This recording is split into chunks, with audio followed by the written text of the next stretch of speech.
네, 안녕하십니까? 네. 제가 뭐 앞서서 이야기를 했습니다. 오늘 세금 이야기할 텐데 사실 이 수익을 극대화하기 위해서는 세금 빼놓을 수가 없거든요. 그렇죠. 바로 알려주세요. 제가 오늘 말씀드릴 내용은 바로 부동산과 세금이 되겠습니다.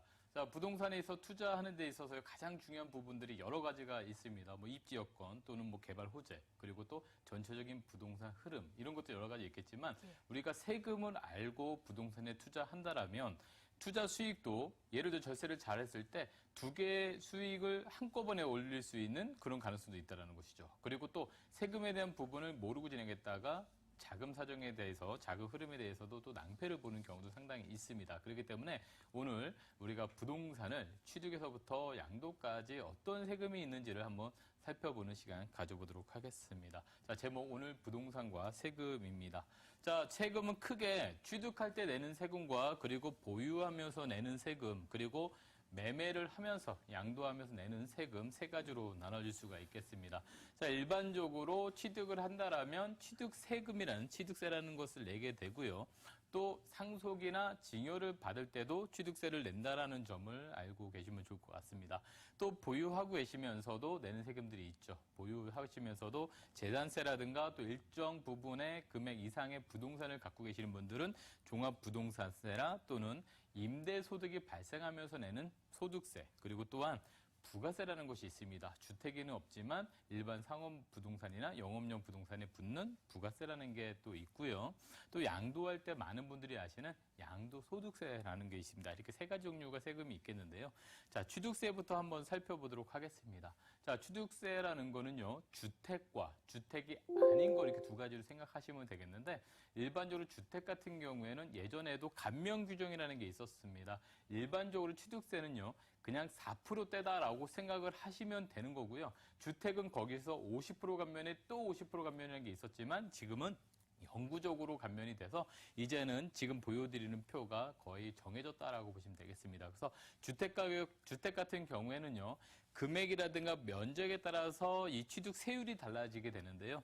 자, 일반적으로 소형 부동산, 특히나 뭐 6억 이하에 또 85제곱미터 이하나 또는 뭐 85제곱미터 이상 그런 걸 매입하셨을 때는 대략 취득세가 약 1%대다라고 보시면 되겠습니다. 그래서 취득세 1%대에다가 농어촌 특별세나 또 지방교육세가 합쳐져서 1.1%나 또는 1.3%가 나간다라는 부분 보시면 되겠고요. 또 가격이 많이 올라가게 되면은 일반적으로 3%대까지 올라갈 수 있다라는 점을 한번 눈여겨보시면 좋을 것 같습니다. 자, 더불어서 주택이 아닌 것 같은 경우에는 일반적 취득세가 4%라는 부분을 보시면 될 것 같고요. 자, 여기서 상속이나 증여를 받는 경우가 있습니다.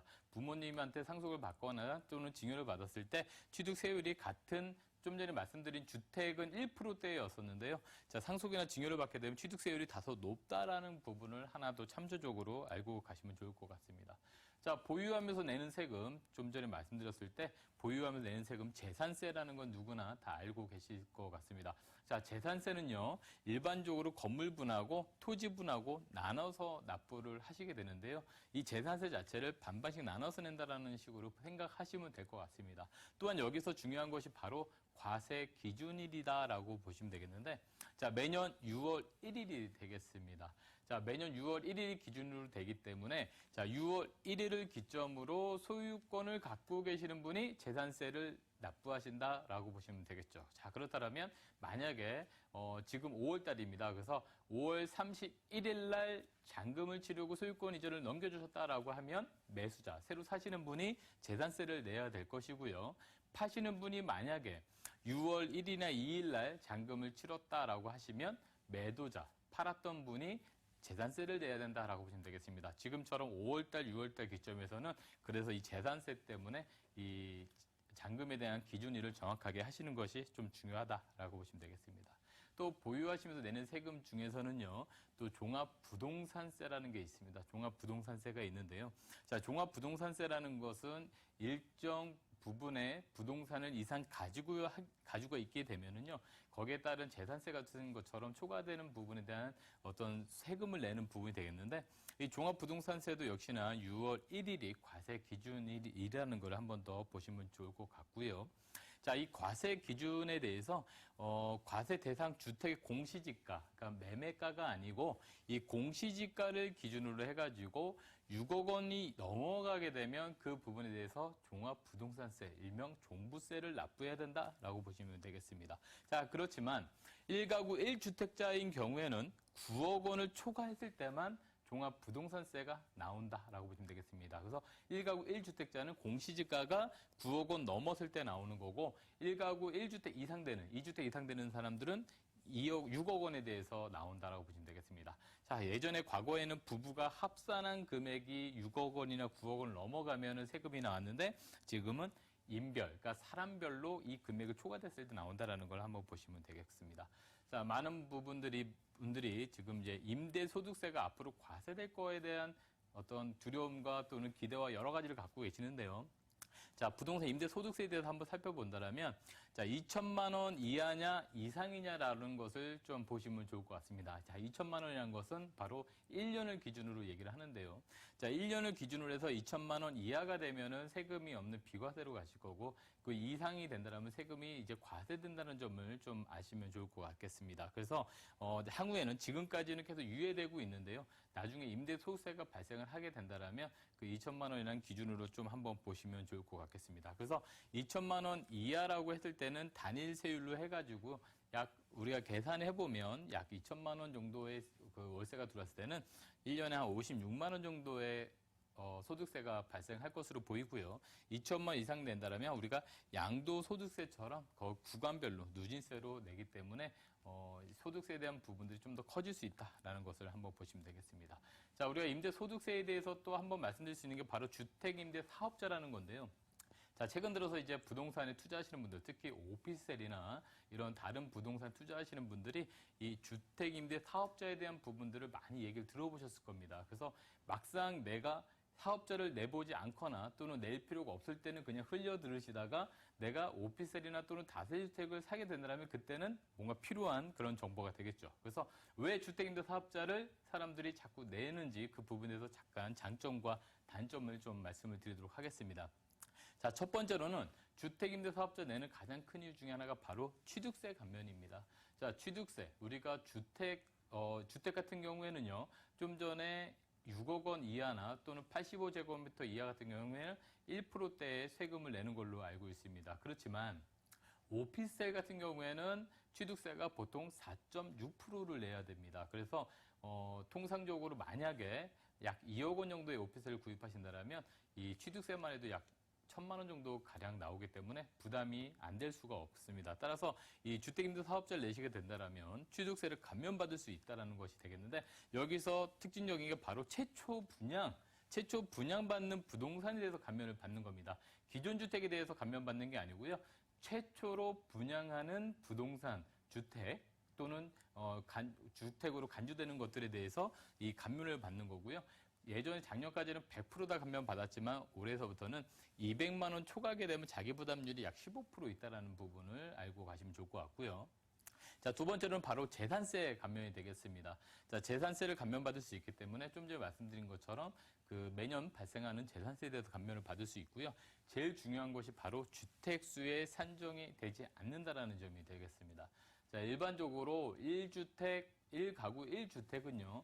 양도세가 비과세인 거는 다들 알고 계십니다. 그런데 내가 오랜 시간 동안 주택을 보유하고 있었는데 새로운 어떤 월세를 한번 받기 위해서 작은 주택을 하나 매입을 했더니 기존 주택이 양도세 비과세를 못 받는 경우가 생깁니다. 1가구 2주택이 돼버려서요. 그런데 그런 경우에 이렇게 주택임대 사업자로 새로 주택 구입하는 소형주택을 만약에 주택임대 사업자 등록을 하시게 되면 기존 주택에 대해서 1가구 1주택 비과세 요건을 그대로 받아갈 수 있기 때문에 기존 거주하는 주택에 대해서 비과세를 그대로 유지할 수 있다는 점이 가장 큰 특징이 되겠고요. 또한 주택, 부동산은 여러 채 구입하시는 분들이 종합부동산세에 대해서 걱정도 할 수 있겠는데 자, 지금 보시는 것처럼 종합부동산세에 대해서 합산을 배제할 수 있다는 그런 장점이 있겠습니다.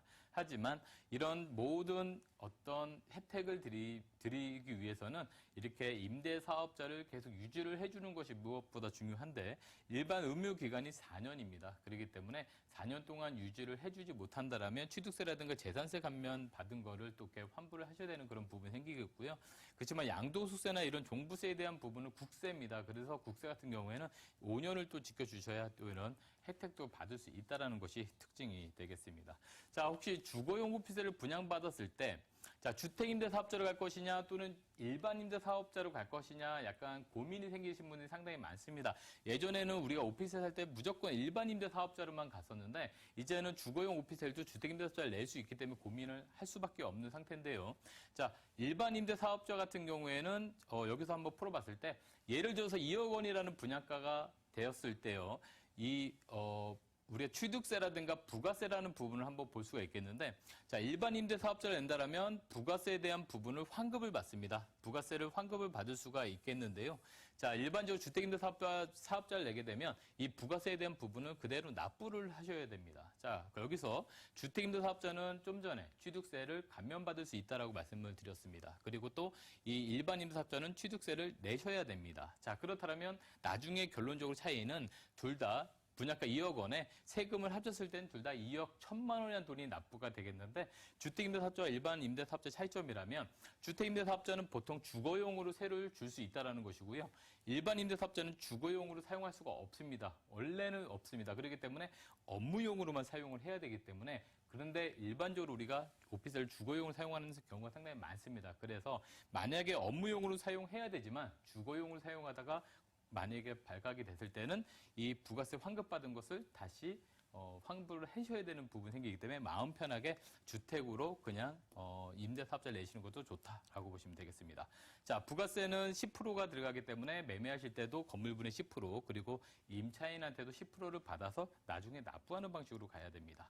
자, 양도세는 많은 분이 알고 계시는 것처럼 양도가액에서 취득가액이랑 필요광비를 빼서 나중에 나온 세율을 내게 됩니다. 즉 내가 팔았던 금액에서 샀던 금액 뺀 그 금액에서 여러 가지 세율을 곱해서 나온다라고 보시면 되겠는데, 자, 그 안에서는 우리가 또 장기 보유 특별공제라는 게 있죠. 자, 10년 동안을 거쳐서 봤을 때 1가구 1주택일 때는 약 80%에 대한 공제를 해주고요. 그 전에는 또 30%에 대한 공제를 해주기 때문에 이렇게 주택을 오랜 시간 동안 보유하게 되면 여러 가지 또 혜택이 있다라는 부분이 또 하나 말씀드릴 내용이고요.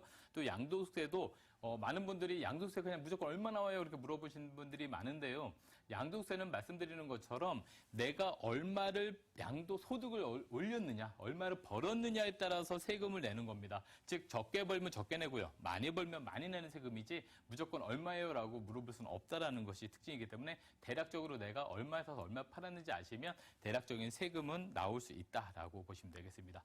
자, 1가구 1주택 비과세에 대해서 마지막으로 말씀을 드릴 건데요. 자, 1가구 1주택이라는 것은 같은 주소에서 같이 생계를 이루어가는 가족들을 얘기를 합니다. 자, 이 안에서 1가구 1주택자가 2년만 보유하면 비과세라는 건 누구나 다 알고 계시는데요. 자, 일반적으로 일시적인 1가구 1주택제에 대해서 한번 말씀을 드리자면, 자, 이사를 목적으로 2주택이 된 경우에는 3년 이내 기존 주택을 매매하시면 되고요. 또 상속이나 또는 부모님 보양으로 인해서 2주택이 된 경우에도 그 기존 주택을 5년 이내 매매를 하면 되는 그런 일시적 1가구 1주택 비과세를 그대로 가져갈 수 있는 방법도 있다라는 것을 한번 아시고요. 이렇게 부동산에 관련된 세금을 잘만 아시고 절세를 하시면 수익이 2배가 될 수 있다라는 그런 어떤 여러 가지 상식이 있습니다. 그래서 세금과 많은 공부를 통해서 부동산에서 꼭 성공하는 투자를 하시기 바라겠습니다. 네. 이렇게 부동산과 세금이라는 정말 중요한 내용 살펴봤습니다. 이제 이를 활용해서 전략을 세워봐야 되겠죠. 임종욱 소장의 무료 세미나 마련되어 있습니다. 화면으로 안내해 드릴게요. 임종욱 소장의 무료 세미나 안내입니다. 월세도 받고 절세도 하는 부동산 투자라는 주제에 마련되어 있고요. 매주 수요일 오후 2시 공덕역 8번 출구 공덕빌딩 10층에서 열립니다. 선착순으로 20명까지 참석하실 수 있으니까요. 02-2077-6354번으로 연락 주시기 바랍니다.